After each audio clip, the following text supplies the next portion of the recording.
Hello दोस्तों, आप सभी लोगों का बोधियागा स्टडी में स्वागत है। दोस्तों आज हम लोग पढ़ने वाले हैं दोस्तों पॉलिटी का बेहद इम्पॉर्टेंट चैप्टर है दोस्तों राज्यसभा के बारे में। तो आज का मुख्य टॉपिक क्या है दोस्तों?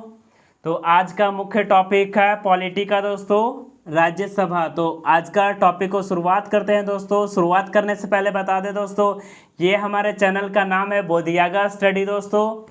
तो अगर आपको हमारे चैनल के माध्यम से पढ़ाई अगर अच्छी लगे दोस्तों, तो आप हमारे चैनल को ज़रूर लाइक करेंगे दोस्तों, सब्सक्राइब करेंगे दोस्तों और दोस्तों में ज़रूर शेयर करेंगे। तो आज का टॉपिक को शुरुआत करते हैं दोस्तों राज्यसभा के बारे में। तो राज्यसभा की बात करें दोस्तों, तो राज्यसभा के बारे में आज हम लोग पूरी तरह से डिटेल में जानने वाले हैं दोस्तों। राज्यसभा को क्या कहा जाता है दोस्तों? तो राज्यसभा को ऊपरी सदन कहा जाता है। राज्यसभा को क्या कहा जाता है? तो राज्यसभा को ऊपरी सदन कहा जाता है। अंग्रेजी में इसे अपर हाउस कहते हैं। अंग्रेजी में इसे क्या कहते हैं दोस्तों? तो अंग्रेजी में इसे अपर हाउस कहा जाता है। इसे ध्यान रख लेंगे दोस्तों। आगे बढ़ते हैं। इसे द्वितीय सदन के नाम से जाना जाता है। इसे द्वितीय सदन के नाम से जाना जाता है। यह एक अस्थाई सदन है। आगे बढ़ते हैं दोस्तों। यह एक वरीय बूढ़ों का सदन है। आगे बढ़ते हैं दोस्तों। राज्य का प्रतिनिधित्व करने वाला सदन कौन है? राज्यसभा। राज्य का प्रतिनिधित्व करने वाला सदन कौन है दोस्तों? तो राज्य का प्रतिनिधित्व करने वाला सदन कौन है? राज्यसभा। आगे बढ़ते हैं दोस्तों। संसद का यह एक अंग है। राज्यसभा जो है संसद का एक अंग है। इसे ध्यान रख लेंगे। क्या है दोस्तों? तो संसद का एक अंग है। राज्यसभा क्या है? संसद का एक अंग है। अगर इसकी चर्चा की बात करें तो अनुच्छेद कितना में वर्णित है? तो अनुच्छेद 80 में वर्णित है राज्यसभा का। और लोकसभा कितना में वर्णित है? तो अनुच्छेद 81 में। तो ध्यान रख लेंगे दोस्तों। आगे बढ़ते हैं। इसकी गठन की बात करें तो 3/4/1952 ईस्वी को गठन किया गया। इसकी प्रथम बैठक की बात करें दोस्तों तो 13 मई 1952 ईस्वी को इसका बैठक किया गया, प्रथम बैठक। राज्यसभा की बात करें दोस्तों तो इसमें अधिकतम सीटों की संख्या कितनी है? 250। अधिकतम सीटों की संख्या कितनी है? तो 250 है। इसे ध्यान रख लेंगे दोस्तों। जिसमें 238 निर्वाचित होते हैं दोस्तों। क्या होते हैं? 238 निर्वाचित होते हैं और 12 मनोनीत होते हैं। तो ध्यान रख लेंगे दोस्तों। आगे बढ़ते हैं दोस्तों। आगे बात करते हैं वर्तमान में सदस्यों की संख्या कितनी है? 245। 233 निर्वाचित हैं दोस्तों, 12 मनोनीत है। 12 मनोनीत किस क्षेत्र से किए जाते हैं? तो कला, साहित्य, विज्ञान, लोक सेवा, ये सबसे क्या किए जाते हैं? मनोनीत किए जाते हैं। कौन करते हैं मनोनीत? तो राष्ट्रपति के द्वारा। तो ध्यान रख लेंगे दोस्तों। चुनाव प्रक्रिया कैसी है? तो अप्रत्यक्ष चुनाव होता है। राज्यसभा सदस्यों का चुनाव कैसे होता है? तो अप्रत्यक्ष चुनाव के द्वारा होता है। इसे ध्यान रख लेंगे दोस्तों। राज्यसभा के सदस्यों का चुनाव कैसे होता है? अप्रत्यक्ष चुनाव होता है। इसे ध्यान रख लेंगे दोस्तों। आगे बढ़ते हैं। आगे बात करते हैं दोस्तों।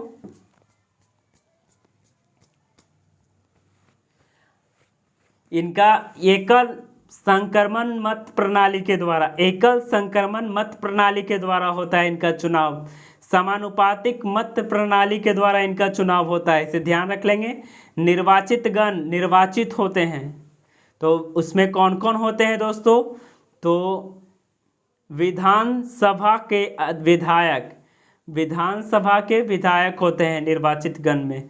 राज्यसभा के कार्यकाल कभी भंग नहीं होता है। राज्यसभा का जो कार्यकाल होता है वह कभी नहीं भंग होता है। राज्यसभा के सदस्य का कार्यकाल क्या होता है? 6 वर्ष। तो ध्यान रखेंगे दोस्तों। राज्यसभा के सदस्य का कार्यकाल कितना होता है? तो 6 वर्ष के लिए होते हैं। इनकी न्यूनतम उम्र कितनी होती है? तो न्यूनतम उम्र 30 वर्ष होते हैं। अधिकतम उम्र की कोई सीमा नहीं है। तो ध्यान रख लेंगे दोस्तों। अब आगे बढ़ते हैं। अगर इनकी नागरिकता की बात करें दोस्तों, राज्यसभा सदस्य बनने की योग्यताएं क्या है? तो नागरिकता होनी चाहिए भारतीय। क्या होनी चाहिए? नागरिकता। तो नागरिकता भारतीय होनी चाहिए। पढ़ा लिखा कोई सीमा नहीं है। पागल या दिवालिया नहीं होना चाहिए। लाभ के पद पर नहीं होना चाहिए। तो ध्यान रख लेंगे दोस्तों। राज्यसभा सदस्य का शपथ इस्तीफा कौन करते हैं? तो राज्यसभा के सभापति करते हैं। राज्यसभा के सदस्य का शपथ कौन करते हैं? तो राज्यसभा के सदस्य का शपथ या इस्तीफा कौन लेते हैं? तो राज्यसभा के सभापति। तो ध्यान रख लेंगे दोस्तों।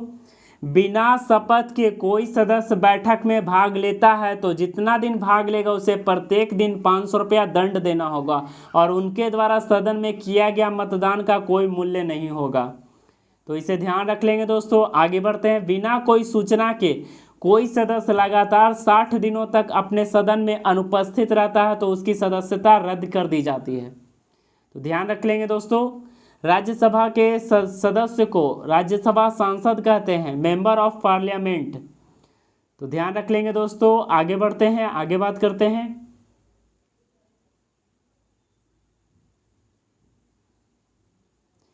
आगे बात करते हैं दोस्तों। वैसे राज्य जहां राज्यसभा सदस्य नहीं चुना के आते हैं तो चंडीगढ़, दूसरा लक्षद्वीप, तीसरा अंडमान निकोबार, और ये दोनों तो अब एक ही में हो गए दोस्तों, दादर नगर हवेली और दमन दीव।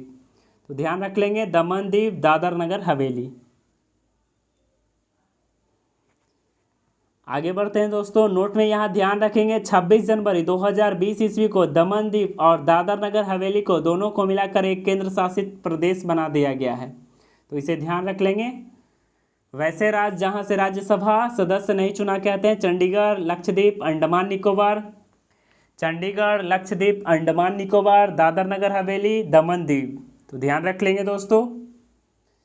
आगे बढ़ते हैं। चूंकि राज्यसभा सदस्यों का चुनाव विधानसभा के निर्वाचित सदस्यों द्वारा किया जाता है, चूंकि राज्यसभा के सदस्यों का चुनाव विधानसभा के निर्वाचित सदस्य करते हैं, इसलिए जहां विधानसभा नहीं है वहां से एक भी राज्यसभा सदस्य नहीं चुनाते हैं। इसे ध्यान रख लेंगे दोस्तों। आगे बढ़ते हैं। वैसे राज्य जहां एक राज्यसभा सीट है, तो कौन कौन से राज्य हैं दोस्तों, आइए जानते हैं। तो सिक्किम, नागालैंड, मणिपुर, मिजोरम, मेघालय, अरुणाचल प्रदेश। तो ध्यान रख लेंगे दोस्तों। तो 7 सिस्टर पूर्वोत्तर राज्य के जो 8 राज्य आते हैं उसमें से असम को छोड़कर बाकी सभी सातों 6 को, तो ध्यान, एक हाँ त्रिपुरा 7। तो बस असम को छोड़कर पूर्वोत्तर राज्य के सभी राज्य में क्या है, राज्यसभा सीट 1 है। ध्यान रख लेंगे। पुदुचेरी और गोवा में भी राज्यसभा सीट कितनी है, तो 1 है। इसे ध्यान रख लेंगे दोस्तों। वो ट्रिक से है, ट्रिक से भी ध्यान रख लेंगे। राज्यसभा एक ऐसा सदन है जिसकी अध्यक्षता उस सदन का सदस्य नहीं करते हैं। राज्यसभा एक ऐसा सदन है जिसकी अध्यक्षता उस सदन के सदस्य नहीं करते हैं, क्योंकि राज्यसभा का सभापति पदेन होते हैं। राज्यसभा का पदेन सभापति कौन होते हैं, उपराष्ट्रपति। हमने आपको उपराष्ट्रपति वाले चैप्टर में पढ़ाया था दोस्तों, तो ध्यान रख लेंगे दोस्तों। बाकी सदनों में अध्यक्ष और उपाध्यक्ष एक दूसरे को इस्तीफा देकर पद मुक्त हो सकते हैं, लेकिन राज्यसभा का जो सभापति होते हैं वे अपना इस्तीफा किन्हें सौंपते हैं, तो राष्ट्रपति को सौंपते हैं। तो अध्यक्ष सौंपते हैं उपाध्यक्ष को, उपाध्यक्ष सौंपते हैं अध्यक्ष को। तो ध्यान रख लेंगे।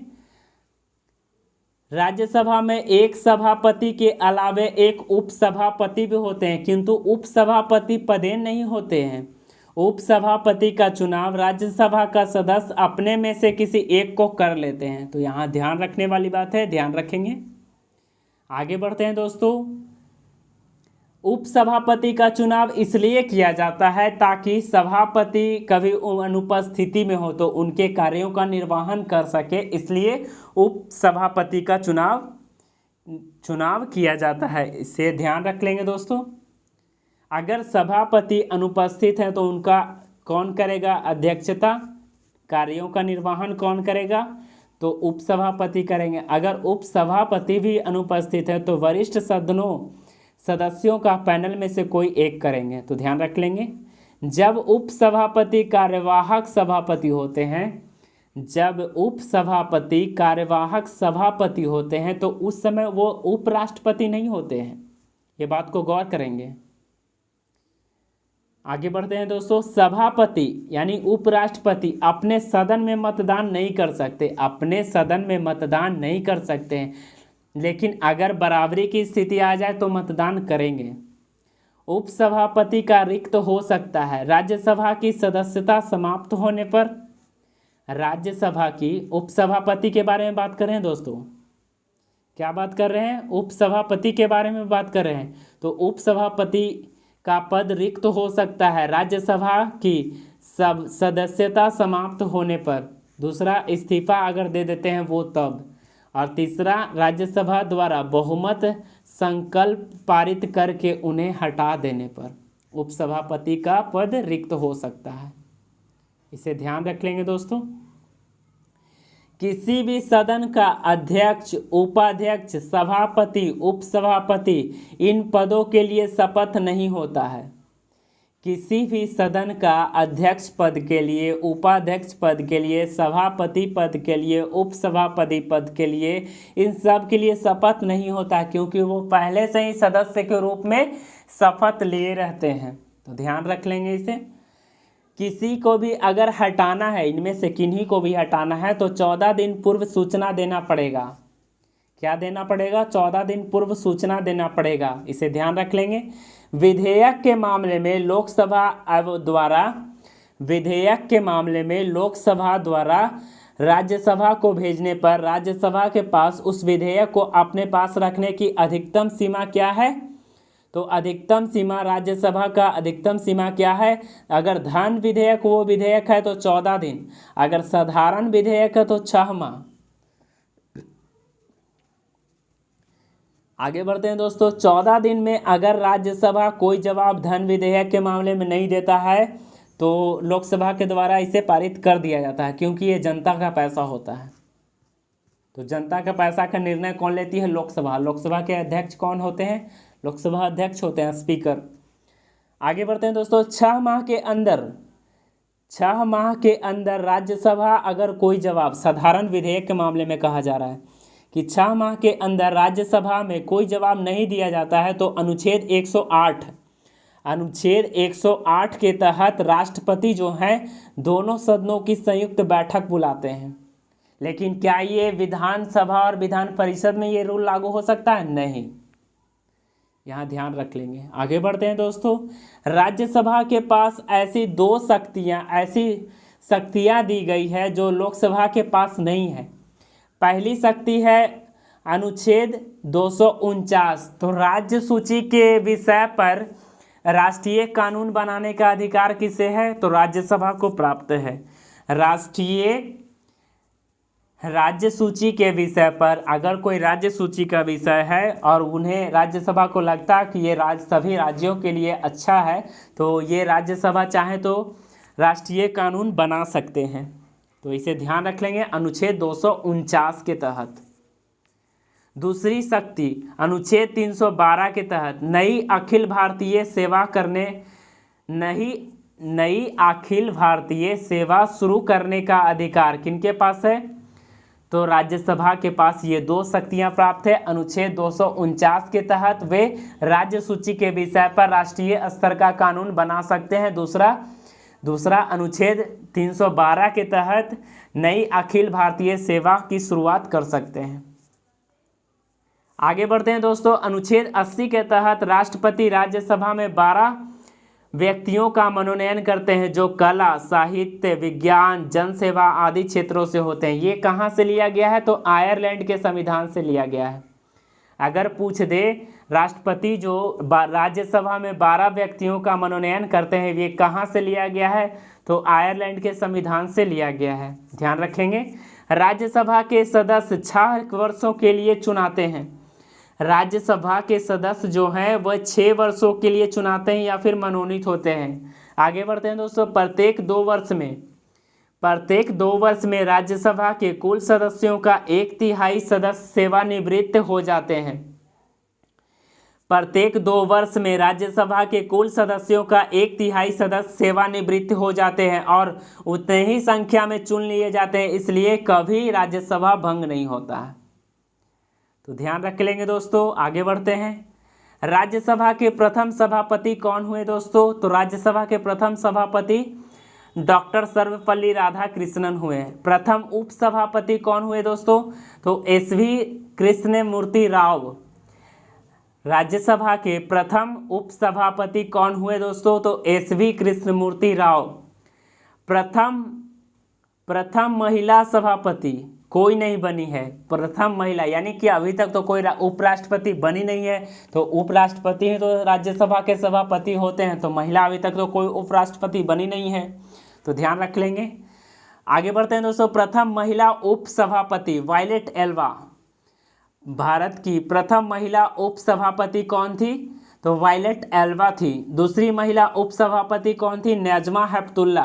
कौन थी? नजमा हेपतुल्ला। तीसरी महिला उपसभापति कौन थी?